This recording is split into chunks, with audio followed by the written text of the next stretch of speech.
Amazon.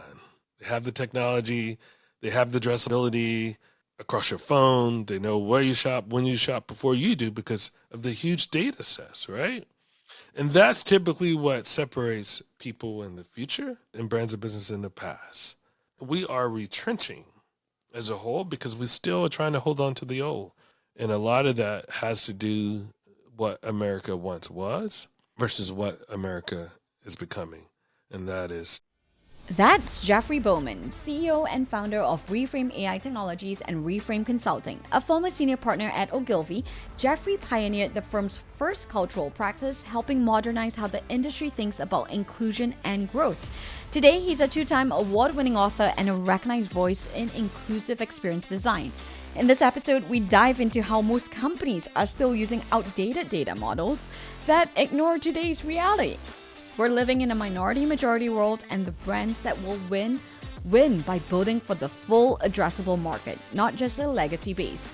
From lessons on how companies are leaving billions on the table by excluding women and people of color, to how startups can future-proof their product by being more intentional about who they serve, this is a masterclass in reframing growth, useful for all of us investors and builders. Let's get into it.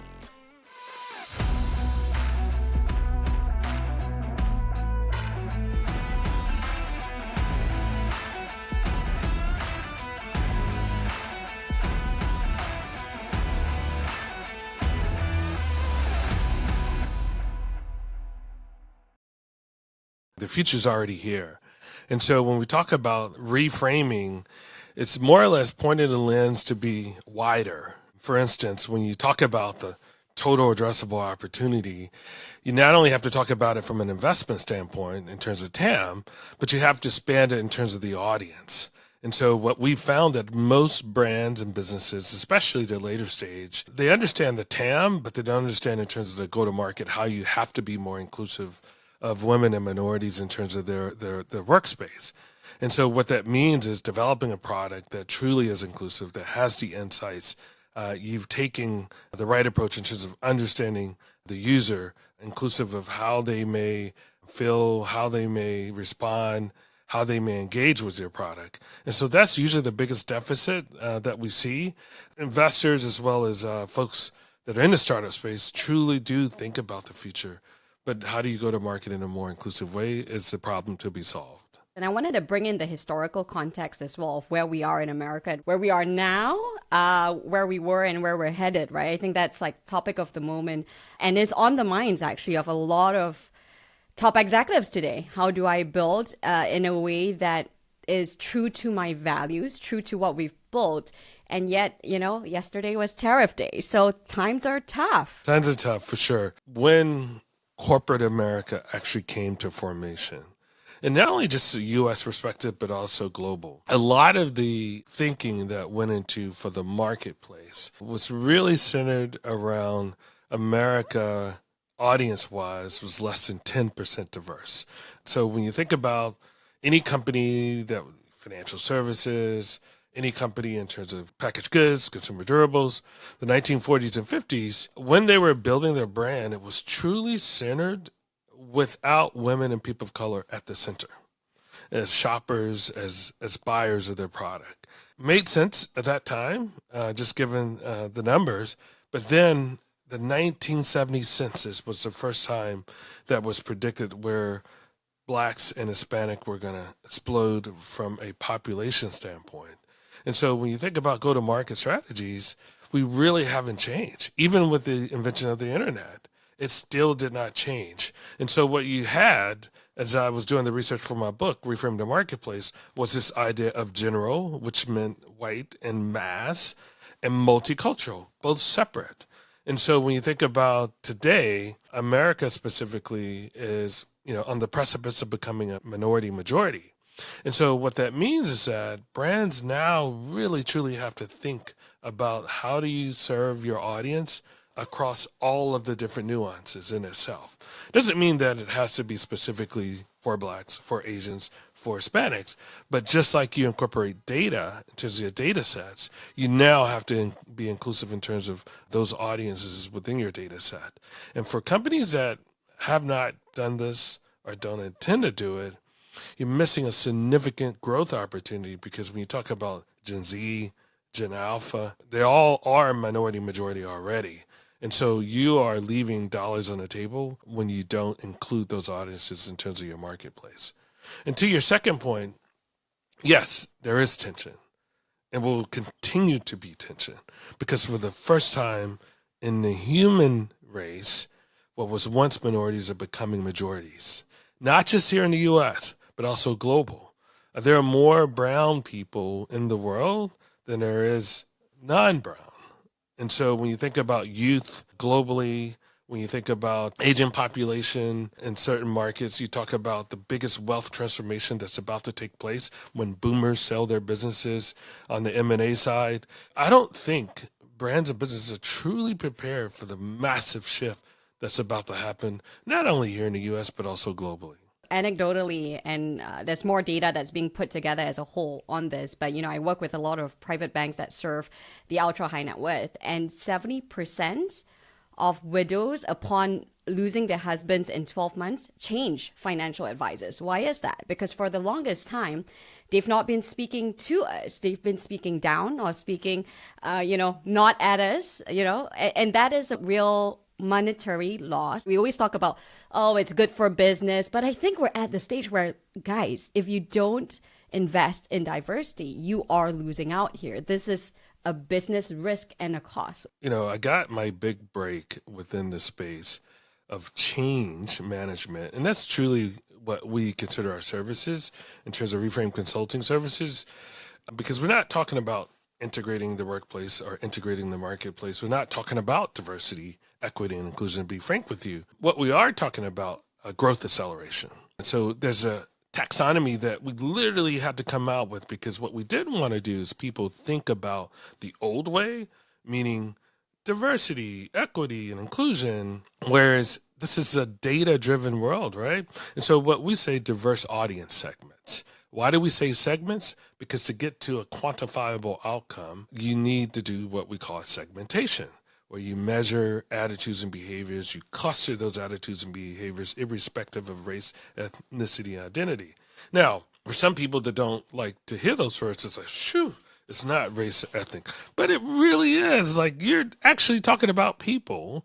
And so for the U.S. Census in the U.S., that's what we use. Now, we don't stop there. We get to attitudes and behaviors in terms of those, how do people think, the actions that they take, and what they feel. Now, to your example around women and financial services, the biggest client that we had to validate what you just mentioned around women was actually MetLife. And so when you think about the insurance industry, for so many years, it was predominantly focused around agents and financial advisors. And so in the case of this, and we do have this case study in the book as well, dying is an equal opportunity business. Everybody's going to eventually happen. However, within the financial services business, specifically around life insurance, more likely than not, the agent really focuses on the man. And so in our case, what we were asked to do, think about our retail businesses. I think they had about 4 different products across their retail businesses. The first step that we typically do, because most organizations do not include women and people of color into their financial modeling, believe it or not. And so what we do is we go in and we do what we call organizational alignment around growth, impact, ambition, process. And around that, what we do is we ask for all the data in terms of sizing. In most cases, in sample size for women and people of color are not statistically conclusive. Why? Because they haven't done primary research around women and people of color. They've used their base business data to grow their entire business. It's oftentimes perceived as a risk. So in the case of these guys, we knew that there was a gap when it came to women. Now, we didn't really understand in terms of the household piece. And so most agents focus on $100,000 or more. And so in the case of this, we asked them to expand their basket opportunity and look at the 100,000 and less. And so when we did that, it was a $100 billion opportunity that they were leaving on the table because they were not including households of $100,000 or less. That's part one. Part two is when we talk to the agents, and you're right, women only were talked to when they were coming to cash in their policy after their husbands had died. And so when you break that down even further within African American households, you have more women who are head of households than other race or ethnic group. And so this unlocked enormous amount of wealth. We had to do the retraining in terms of how do you talk to women? What do you say? How do you become more inclusive before the male dies? And after we did the segmentation, which you talked about before, we did the user journey or the customer journey, we ended up growing their business pretty significantly within retail by refocusing in terms of the growth opportunities of $100,000 or less, focuses on women as we went to different conferences and trade fairs, and it was a 2x in some of their products that were digitally based. 2x as it relates to growth. Yeah, that's huge. And, I want to pick on what you said that with the lack of data. It was interesting to me. I didn't even think about it this way back in the day because you were, I don't want to date you, but you've been a veteran in the space, right? You're a veteran in the space, very experienced, right? So we're learning from you here.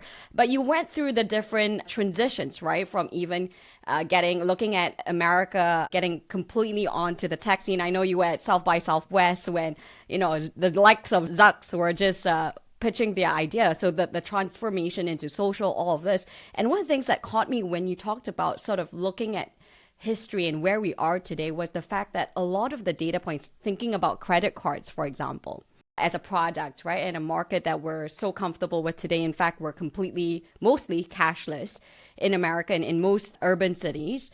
And the very fact of back in the day, if you just turn the clocks back, women, people of color, were a bit suspicious mostly of even using credit cards, doing online transactions, which means that we're looking at data that already was not inclusive. I had the great pleasure of working at Sears. I think oftentimes, specifically if you're a startup and investor, you're using the word TAM, addressability, right? Total addressable market. From a digital perspective, what you mean is the addressability of that audience. How do you get that addressability? Oftentimes, it's either an email. When you talk about the size of the opportunity as basket. And so when you think about the early beginnings of addressability, the reason that that's so important is because when you think about the conversion of when databases started being filled with data in the 70s and the 80s, overwhelmingly 90%, if not 95%, were not women or people of color. Why is that critically important? Because when you start to build those models in terms of predictability, outcomes, and what we call attribution, they were not complete because they didn't have the total available population included in that data set. And so when you think about the early beginnings, you didn't necessarily have significant households that had a credit card. And for some of the early companies, it was about the financial credit card, and then it became the debit card. And so a lot of the inputs in terms of that data were not complete. Women, minorities were some of the later adapters when it came to transactions that were electronic. And number two, credit scores, approvals for those financial instruments that we call credit cards and so forth. And so those were like at the very early beginnings in the 70s and 80s. And then when you talk about the idea of building those models and taking, artificial intelligence, the large language models, the small language models, and how far back does that data go, one can oftentimes, even to today, if I'm going in manually to these companies, large enterprise organizations, and they are not including primary data, one begins to question how conclusive is your model in terms of the output? And then secondarily, when you think about how do we move forward with these different data models and data sets, one then begins in terms of how reliable is that data going to be when you talk about bringing the rest of the population with you. A lot of times, I will say data is imperfect, right? And what we tell entrepreneurs actually is, do the best that you can and move forward, right? You need to put your MVPs out there. And because technology and startups, we move at such a high pace, and that's driven by also, our need for venture returns. We need to have that exit in a short period of time. How would you advise us now to think about doing all of this, which feels for a lot of my counterparts, I would say like, oh, this is yet another thing I'm so pressed right now to deliver. And you want me to think about all of this? Like, how do I even tactically do this? Let's talk about three things that's happened over the past 20 years, right? And I'd say, 25 years. Money was free, right?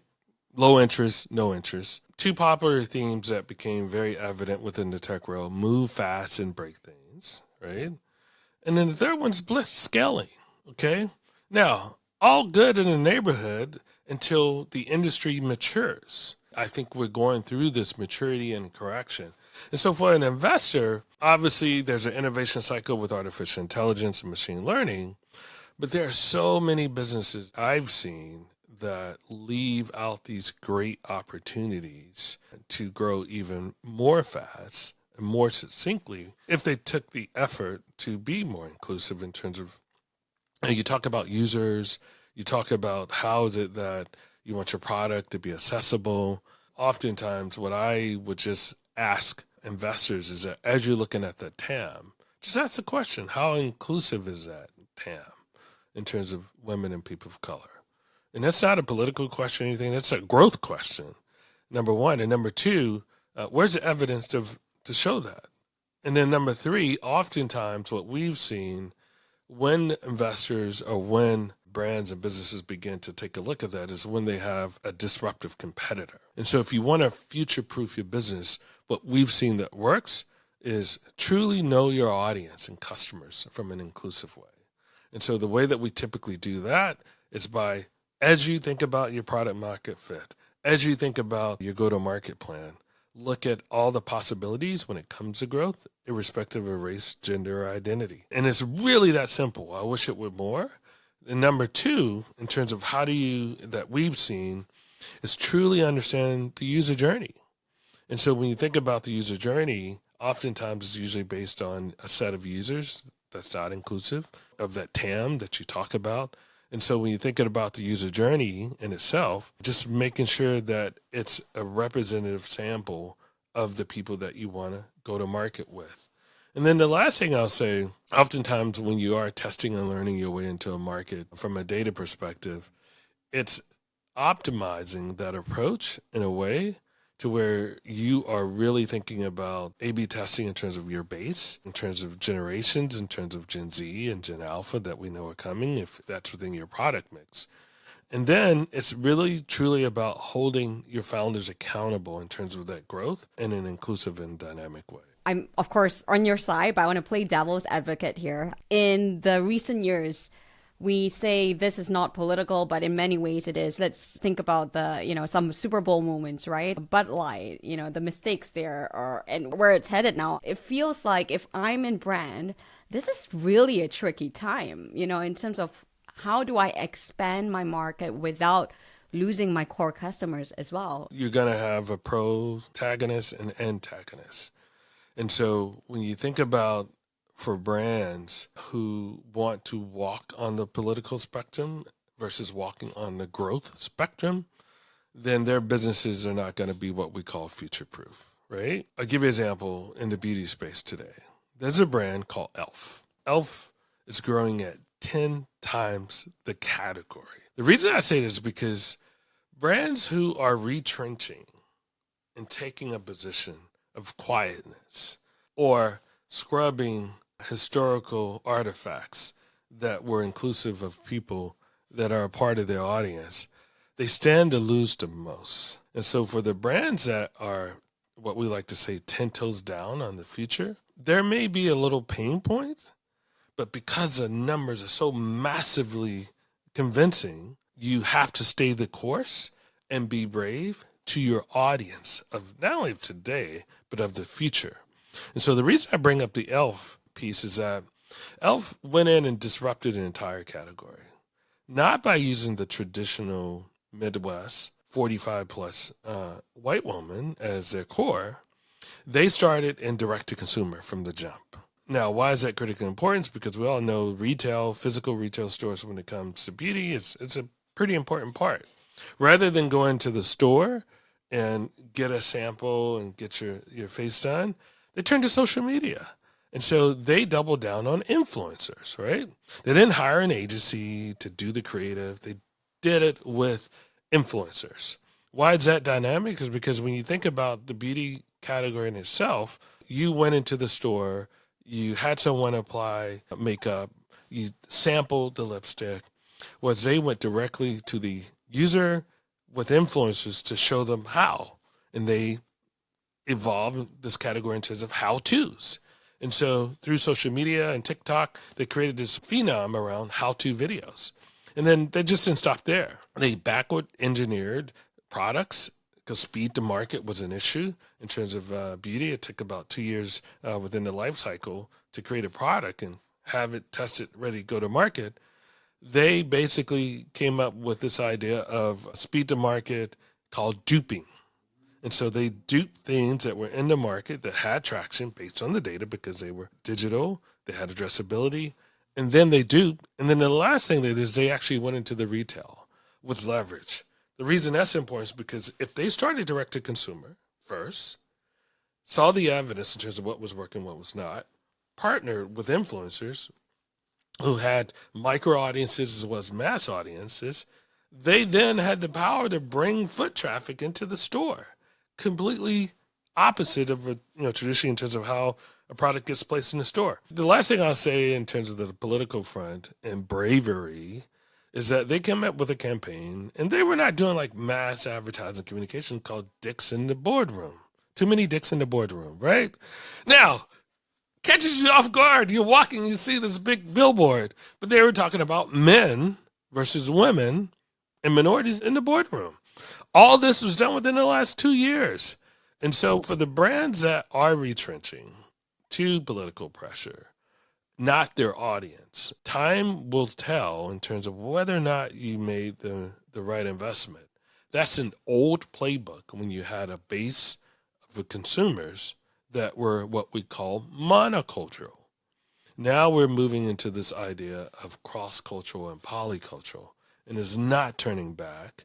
And so for the brands that are not paying attention and only using old playbooks will likely not be in the consideration set for the audiences as we move forward. I laugh because I was putting a framework together for one of my investors, and the dicks in the boardroom was definitely top of my list there. So definitely a favorite.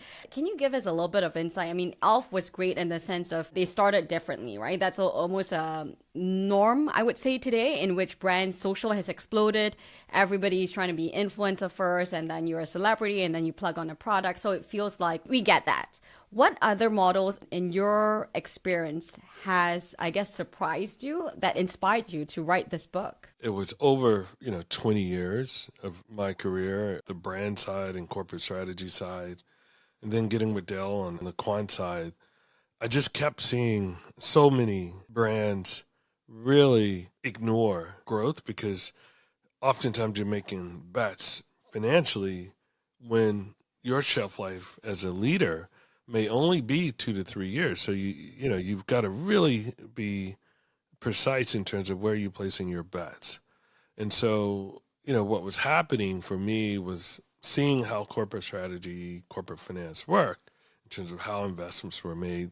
And you're talking about, over $100 million from most companies annually in terms of your growth and go to market. And then for startups, even more is at stake, right? Because maybe you're in series, B or C, you finally got a little bit of marketing money in terms of go to market. So it's even more precise in terms of how do you really get the most of what we call marketing return on investment. And so that's a piece there that inspired me to write the book.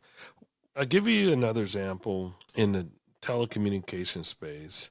And a lot of our best customers are old or new, meaning companies that have either been around for less than 5 years or companies that's been around for more than 50 years, right? Because a 50-year-old company, they've been successful off of boomers for a number of years, right? Maybe they branch off to Gen X. So this was a 50-year-old telecommunications company. They didn't have a lot of data when it came to millennials. Now, the reason for that is because they used to climb telephone poles and they used to get a bill every year, or every month rather. And in that bill, you had only one phone in the house, right? It was on the wall. And so with the advent of mobile phones, for the first time, they had to really pay attention to not Gen X, that pretty much written them off, was millennials. You kind of had insights, but not really in terms of, these new consumers to them were the millennials. And so I always go back to sizing of the prize and of the opportunity. So if you can quantify the opportunity, the question then becomes, do you have the insights as it relates to those people that's in that TAM? So if you're an investor, great TAM, show me the insights behind it, right? To be conclusive, because if you can do that, then you've got the golden nugget. And so they didn't have millennial data in their entire footprint because they had telephone bills. And so as a result of that, we helped them develop a segmentation, personas. If you're a startup, a segmentation persona, if you're going in and doing your interviews as you're thinking about your go-to-market, you have to listen and think about, are you bringing in a diverse mix of groups during your interviews as you're doing your MVP to think about your product in terms of your go-to-market and the user piece? Same thing with this 50-plus-year-old company. We did the same thing, a little bit more sophisticated, and it costs a little bit more money, but it's the same exercise. That's why it means for startups, it's easier, but oftentimes they don't do, and they pick up the same habits as the older companies do, because they're really looking for the product market fit for a sliver of the market. But you have to be, if you're more inclusive in terms of who you're trying to be, that much more potential in terms of your TAM. And so I'm toggling between the two to show that it's not rocket science by asking questions and talking to people with a wider aperture, right? Whether you're a 50 billion company, a $50,000 company. The second thing that we did for them after we did the research, came up with the insights, and we typically lean on what we call cross-cultural insights. So you go from mono, multi to cross and poly. We're in the world of cross and poly, not mono and multi. Even though most brands and businesses have what we call base consumers, they're monocultural insights. And then from there, we design the experience based on the insights. So you will hear this word a lot, company culture, right? The C word, I call it. Most people really don't understand what the C word is. They just say it, right? Values. Anytime I hear founders say, well, our company values, our mission, I often say, well, who was in the room other than the founders, right? Because if you think about your value system and your mission, it should be inclusive of the audience that you serve. And so if you're all from Stanford, Harvard, the classic, do you have a diverse mix of people that's in thought and thinking? And so when it comes to culture, I really wanted to understand what that word meant. I went down a rabbit hole in the book, Reframe the Marketplace, to truly understand what does culture mean. And they are, attitudes, values, beliefs. But the part that people often don't include is that culture is on a spectrum, according to social scientists. Monocultural is shared values, attitudes, and beliefs of one specific group. You hear about the tech bros all the time, right? That's oftentimes expressed as a monocultural behavior or community. When you think about China, Japan, not the most diverse. It can be tribal if you go to Africa, similar in certain countries, but it's usually off of monocultural. So it doesn't have to mean white or men, but oftentimes it's expressed that way. It's monocultural. If you have a base set of consumers that you grew your business on, most likely monocultural. Multi, inclusive of other race, ethnic identities, but they're separate. They're not integrated or inclusive of monocultural, multi.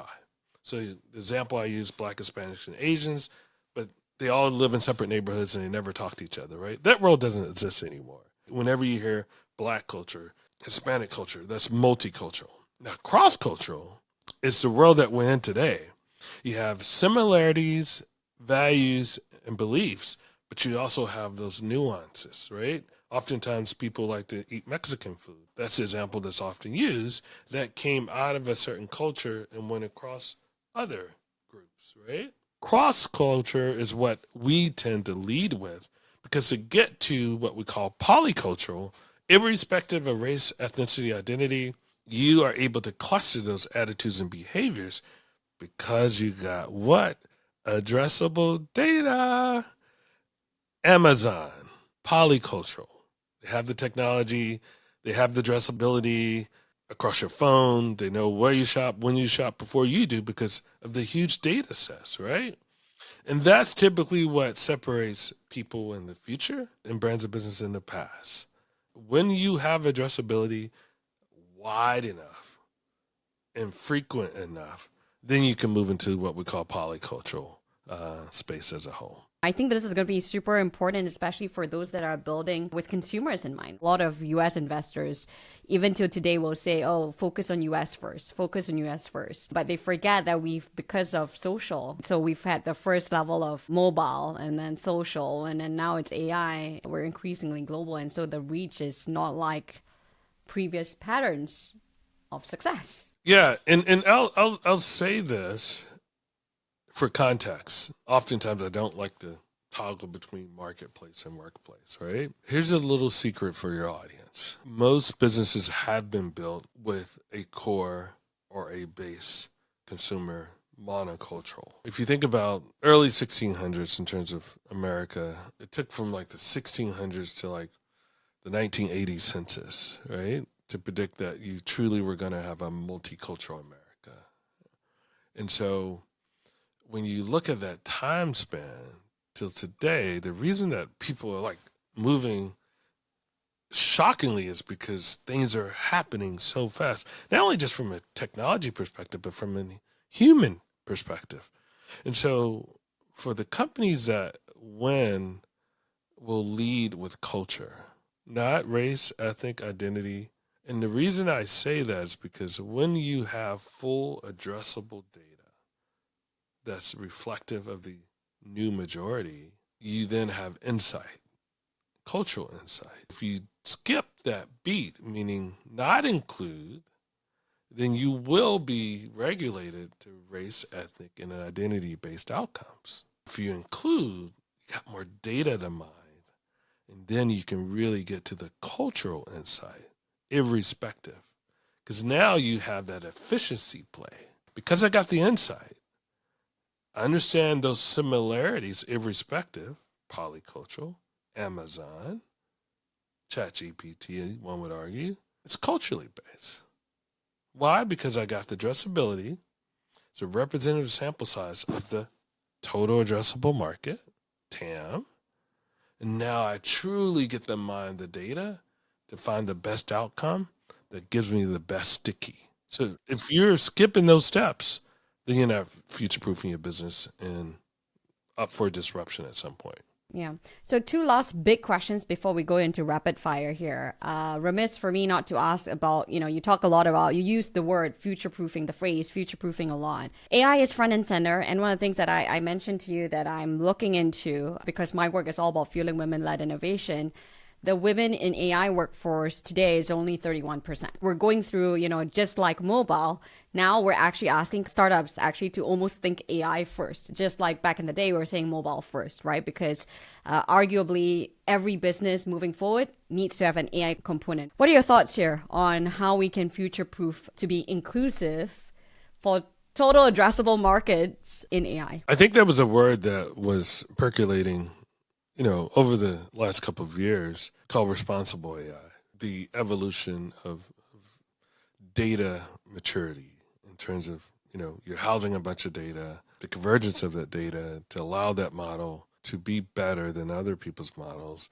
It should be inclusive of multiple people in terms of inclusive of Black, Spanish, Asians, and women. The reliability of the model that people are building constructing has to be front and center, because I've heard people, and I've been to a couple talks around responsible AI, they're using synthetic data to supplement the gaps within their data sets that's not inclusive of women and minorities, right? Totally against it, right? So the responsible AI piece, I think, is definitely one to keep front and center as this space matures. Now, when it comes to building a diverse ecosystem inclusive of women and minorities, as time has told us and shared it, like women engineers, that conversation took place. Blacks and Hispanics in terms of the curve with being included in the as it relates to the digital gap. That close, the only difference is that you had people that made stuff, meaning invented stuff, and then you had people that made content. They were the producers of content. So they didn't engineer this stuff. And so when you think about women in AI, I do think, because if you look at the data, specifically, let's talk about African American women, right? There are more women in college, African American women, than African American men. And 2 weeks ago, this data gap that exists within folks in higher education. And so I just think there will be something to happen, because I don't think you have to go through, quote unquote, the formal education piece, because of the numbers, sheer numbers, that women will make their way to bring stuff to market in a much more dynamic way than the men are doing. Because women inherently are inclusive, most cases, more nurturing. One, I forget the data I saw, that they actually build better organizations from an agile perspective. We'll put in a ton of that, 23 to 63% higher returns when women are leading companies. Yes. And so if you're an investor out there and you're not leading with women, in my opinion, then you're missing out on the opportunity. And I think there have been significant efforts for the LP and the GP level to invest specifically or develop funds specifically for women. And I think that's going to be the key there, is that women will likely take alternative routes. What we have to resist is this belief that masculine energy is the only energy that produces great companies. And so you think about some of the stuff that Mark Zuckerberg is saying. Love Scott Galloway, love him to death, but this whole male campaign, woe is me on them, I don't buy that. Tough, get over it, because the way I compare this conversation is, now this may be political, right? We're here for it. We're here for it. In the 80s, when, I'm an 80s baby, right? 70s, born in the 70s, but 80s, grew up.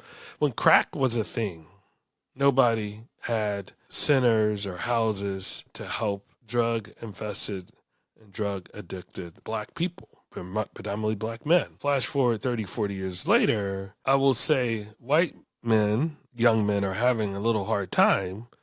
Then we want to write books about it. And again, I would like to look at the challenge of data. Young millennial Gen Z men are in their mother's basements playing video games.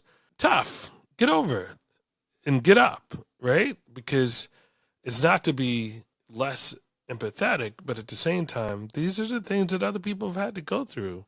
And because women, people of color, in some cases, are getting ahead, there's this campaign that I feel like is bubbling, that we need to feel sorry for them and help them. Give them a leg up. And I don't buy that. The world is changing at a much more accelerated pace. Women and minorities will become the majority from a demographic standpoint. And the more we try and squeeze and hold on to the old, the more accelerated the new will happen. For instance, these tariffs. You're trying to reset a whole world trading order. And what that's going to do is bring Europe closer and accelerate. China's going to accelerate. In Africa, the BRIC, they're going to accelerate. We are retrenching as a whole because we still are trying to hold on to the old.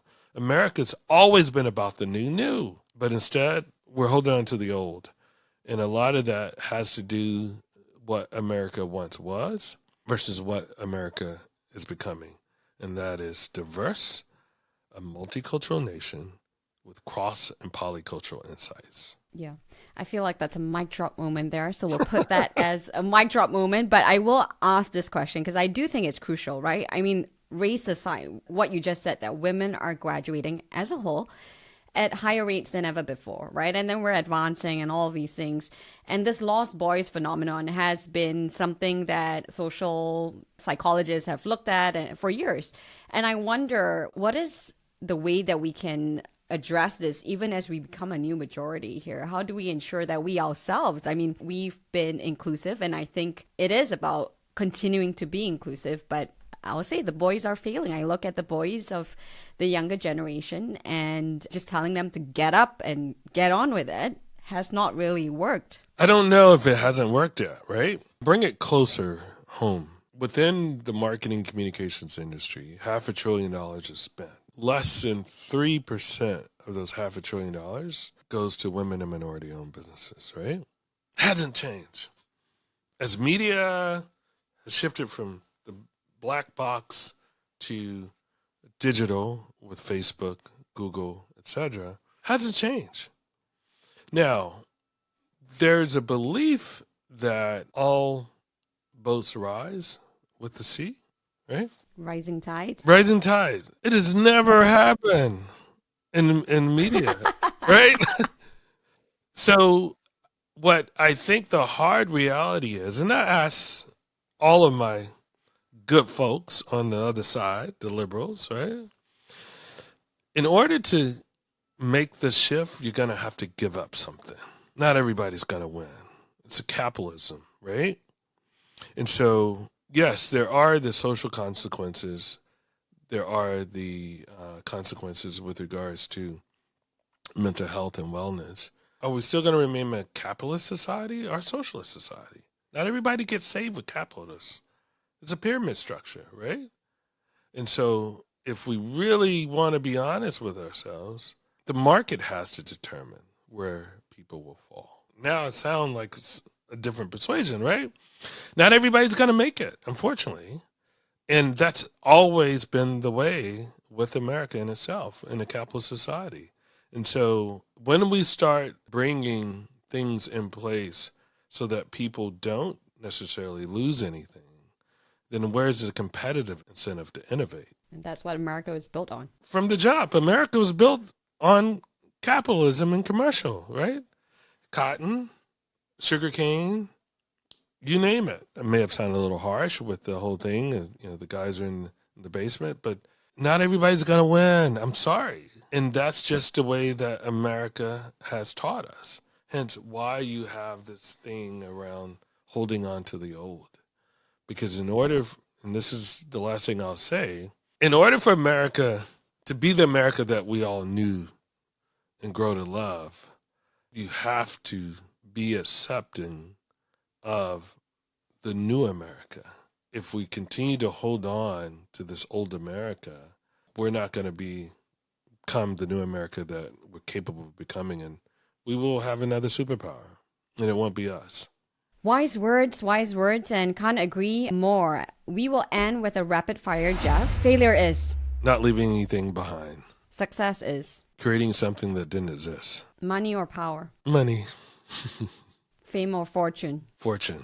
First job you got paid for? Washing dishes. Oh, where do you feel most at home or at peace? Martha's Vineyard. Love that. Most significant thing you've changed your mind about over the past 5 to 10 years? Masculinity. Masculinity. And finally, what gives you hope today? Jeffrey Bowman. My kids. And with that, Jeffrey, such a pleasure. I love the rabbit holes we went down. Such a great conversation. Now, it's an important conversation at this point in time, and I'm grateful to you. You know, here we welcome multiple perspectives because we believe that that's what's needed, right? You need to be able to have hard conversations. You can still be friends without agreeing with each other and still build a future that we both want to shape together. So thank you for your time and for the billion-dollar moves that you're making and reframing the future. We're so excited. Where can we find your book and more about you? More about me at jeffreylbowman.com and more about the business at getreframe.ai. Thank you. And thanks so much for tuning in this week. You can subscribe wherever you get your podcasts and follow our socials on Sarah Chen Global to get the latest on the show. It would really help me out too if you enjoyed this to rate and review our show on Apple Podcasts and share your favorite episodes with a friend. I'm Sarah Chen-Spellings and you've been listening to Billion Dollar Moves.